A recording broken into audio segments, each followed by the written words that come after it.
अगर सम्राट चौधरी जी में हिम्मत है तो आज जो सवाल पूछेंगे उन सवालों का जवाब आप दें। पहला सवाल हम पूछना चाहते हैं, मामूली सा ठेकेदार ऋषुश्री कई विभागों में टेंडरों को अपनी मर्जी से कैसे मैनेज कर रहा है। बिहार के नए मुख्यमंत्री सम्राट चौधरी पर मुसीबतों का पहाड़ लगातार टूट पड़ा है। एक तरफ सीएम साहब ये साबित करने की कोशिश में लगे हैं कि वो बिहार के लिए बेहतरीन सीएम है, तो दूसरी ओर अब पीके के साथ साथ तेजस्वी यादव ने भी उनकी पोल खोलने की ठानी। जहां तेजस्वी यादव बेहद गुस्से में है और सीएम साहब से उन्होंने कुछ सवाल पूछ दिए, वो भी सोशल मीडिया के जरिए, और चेतावनी देते हुए चैलेंज करते हुए सम्राट चौधरी से जवाब भी मांगा। इसके बाद से बिहार बीजेपी में हलचल मची हुई। क्या है पूरा मामला, क्यों तेजस्वी यादव ने सम्राट चौधरी को चैलेंज किया है, हम आपको सब कुछ बताएंगे और तेजस्वी का पूरा बयान सुनाएंगे।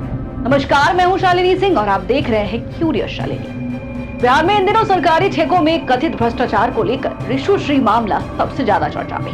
इस मामले की शुरुआत तब हुई जब Bihar special vigilance unit SBU और बाद में प्रवर्तन निदेशालय ईडी ने सरकारी टेंडरों में बड़े पैमाने पर अनियमितताओं की जांच शुरू की। जांच एजेंसियों के अनुसार ठेकेदार ऋषुश्री पर आरोप है कि उन्होंने कुछ सरकारी अधिकारियों के साथ कथित मिलीभगत कर करोड़ों रुपयों के सरकारी ठेके हासिल किए। आरोप है कि टेंडर प्रक्रिया को प्रभावित करने के लिए अधिकारियों को महंगे गिफ्ट दिए गए, विदेश यात्रा की सुविधाएं दी गई और उनके पूरे परिवार को भी विदेश यात्रा पर भेजा गया। हालांकि इन आरोपों की अंतिम पुष्टि अभी भी अदालत द्वारा नहीं हुई।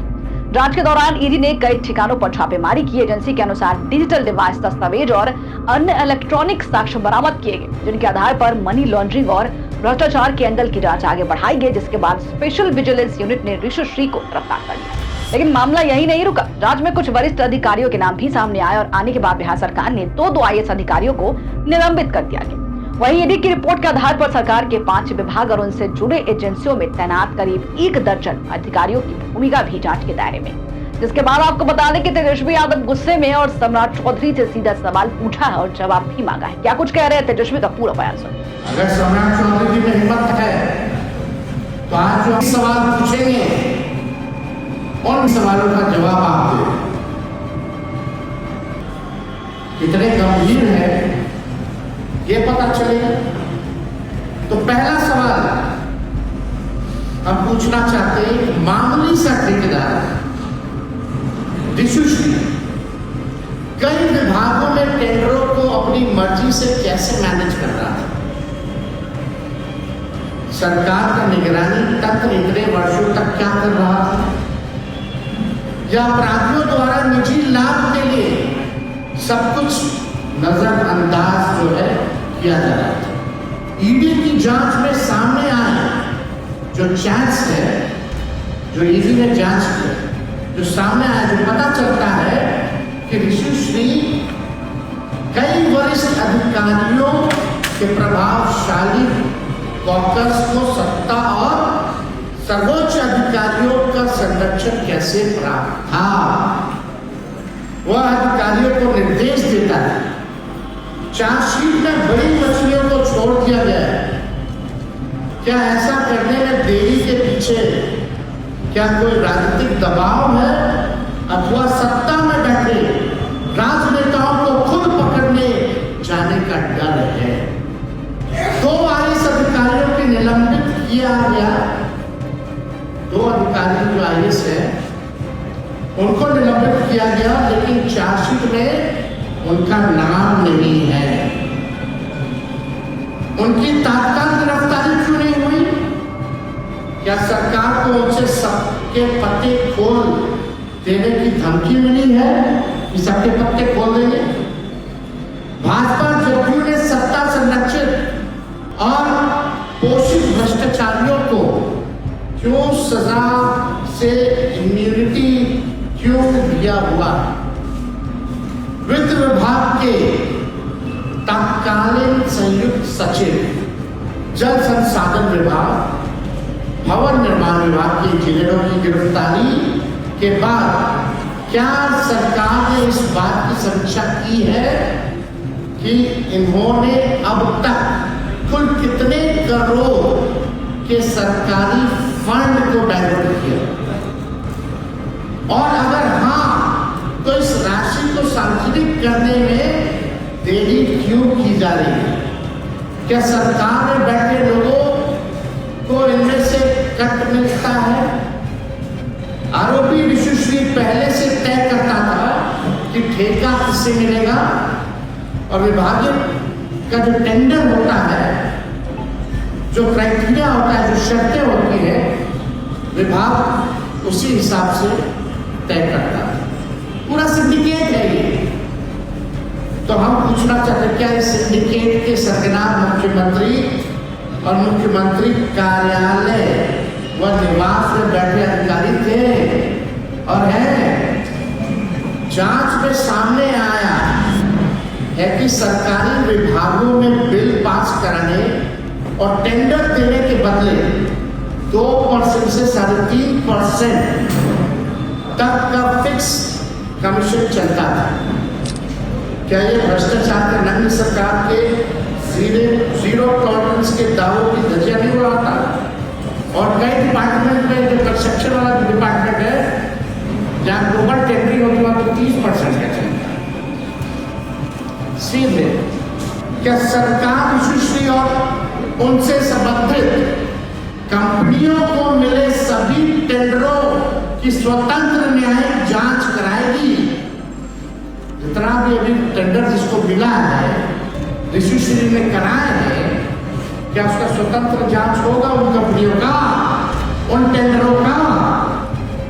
या सरकार को चिंता है कि उनके अपने प्रिय पोषित अधिकारी फंसता जाए? विशुश्री द्वारा अधिकारियों और उनके परिवारों की विदेशी यात्रा, एयर टिकट और महंगे गिफ्ट्स का खर्च उठाने की बात सामने आई। गृह विभाग, EOU, निगरानी और खुफिया विभाग यानी इंटेलिजेंस ब्यूरो इस वित्तीय लेन देन से बेखबर क्यों थे? छापेमारी में विशुश्री के पास से 99 संपत्तियों के डीड और करोड़ों की नकदी और जेवरात जो है बरामद किए गए मिले। बिहार की जनता जानना चाहती है कि एक ठेकेदार के पास राज्य के बजट का एक बड़ा हिस्सा कैसे आया? ये हम लोग जानना चाहते हैं। सरकार केवल छोटी मछलियों और कुछ चुनिंदा अधिकारियों के बलि का बकरा बना रही है। इस सिंडिकेट के शीर्ष पर बैठे असली राजनीतिक आपकाओं और अमृतपान करने वाले अधिकारियों के नाम अब सामने लाए जाएंगे। जिन विभागों में ये महाघोटाला हुआ, उनके विभागीय मंत्रियों ने अभी तक अपनी नैतिक जिम्मेदारी लेते हुए इस्तीफा क्यों नहीं दिया? 14वां सवाल, सरकार को सभी जानकारी उपलब्ध हो जाने के बाद भी 1 साल से अधिक का समय लगा। ईडी के कहने के बावजूद भी बिहार पुलिस ने महीनों तक FIR क्यों नहीं दर्ज की थी? अब जानना चाहते हैं बिहार पुलिस पे, पूछना चाहते हैं।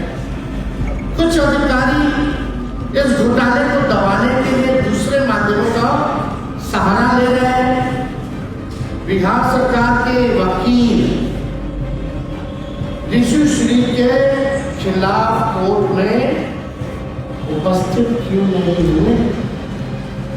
कोसी बेसिन विकास परियोजना और गुजरात की कंपनी को कोसी बराज का ठेका दिलाने में टेंडर माफी या विशुश्री ने मदद की। बिहार के बाढ़ नियंत्रण और सुरक्षा से जुड़े इतने संवेदनशील प्रोजेक्ट में इतनी आसानी से भ्रष्टाचार कैसे हो जा रहा है?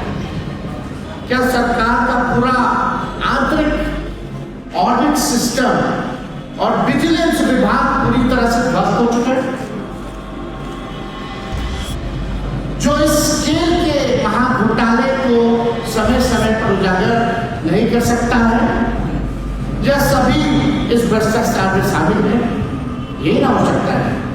जब राज्य में सभी कुछ, जब सब कुछ ई टेंडरिंग के जरिए होता है, तो तो बीजेपी जेडीयू सरकार के पाले पोसे टेंडर माफिया का सिंडिकेट डिजिटल पोर्टल को कैसे मैनिपुलेट और मैनेज कर रहा था, ये हमारा सवाल है सरकार के। SBU ने 4000 पन्नों का चार्जशीट में सिर्फ 7 मुख्य आरोप, 4000 पन्ना का चार्जशीट SBU का, और केवल 7 मुख्य आरोपी को नामजद किया है और कहा है कि अन्य के खिलाफ पर्याप्त सबूत नहीं है। जब बाकी बच्चे रसूखदार अधिकारियों और नेताओं को क्लीन चिट देने में इतनी जल्दबाजी क्यों हो रही है? अब तो पता है रफा दफा करना है। मेरा ये सवाल है कि सरकार में एनडीए के लोग जो है वो केवल प्रयोग करते हैं कि सभी बड़े घोटालों में दबाव पड़ने पर दिखावटी गिरफ्तारी की जाए, या उसे बलि का बकरा बनाना है तो दलित, पिछड़े, मुस्लिम समुदाय के ही अधिकारी हैं। यानी या तो दलित होगा, या तो पिछड़ा होगा, या तो मुसलमानी होगा। सृजन घोटाले में भी वही हुआ, प्रश्न पत्र घोटाले में भी वही हुआ, और इशू मुस्लिम घोटाले में भी वही हो रहा है। तभी अनुसूचित जाति वर्ग के सुधीर कुमार, संजीव हंस, योगेश सागर इत्यादि को ही अभियुक्त बनाकर जेल भेजा जाता है। तो सुना आपने, लेकिन आपको बता दें कि आने वाले दिनों में माना जा रहा है कि कई अधिकारियों से पूछताछ बाकी है। इस पूरे मामले में बिहार की राजनीति और प्रशासनिक व्यवस्था में हलचल मचा दी। विपक्ष लगातार सरकार को भ्रष्टाचार के मुद्दे पर घेर रहा है, जबकि सरकार का कहना है कि दोषी चाहे कोई भी हो, कानून के मुताबिक कार्रवाई की जाएगी।